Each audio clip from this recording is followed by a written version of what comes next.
Most students have been very receptive to the changes because I've included more engagement.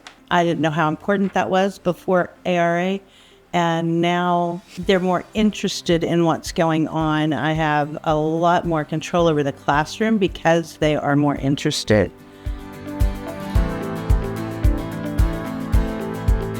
I have noticed shifts mostly because they're more eager to begin when we get started because they know that it's going to be interesting.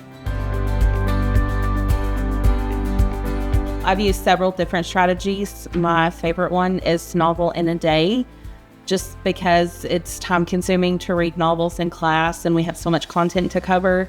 And so the novel in a day strategy allows us to cover bulk of information in a very short amount of time.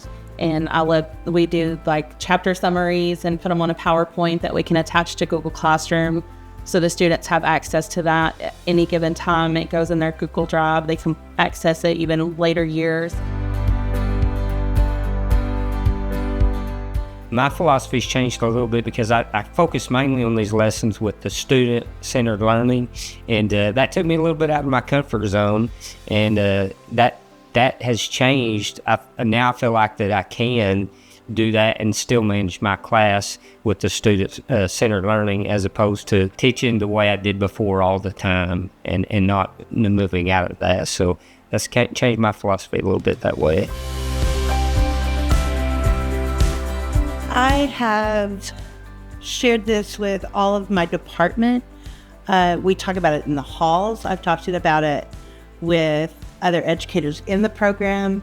I encouraged educators to get into the program. It's just been so mind-bogglingly fantastic that I have to share it with everybody. I enjoy it that much. As the department head of the English department, I take the strategies and the activities and we put that together with the student-based learning and student-centered learning to try to help identify and close gaps, problems where kids are falling through. By using these strategies to engage more, then that'll help us close those gaps and allow the kids to get more engaged and more involved, and their knowledge will stay with them longer and they'll be able to retain it as opposed to just memorize it for a test. I'm glad that it's still going to be on the website so I can go back to those strategies if I need to. So I can get those lessons off there that I haven't used yet and add them to my collection of lessons. I have already taught several and I love them, and I'm looking forward to trying to fit in a few more. Just the strategy, we can continue to use those, and that just an added tool that we have now, so it's great.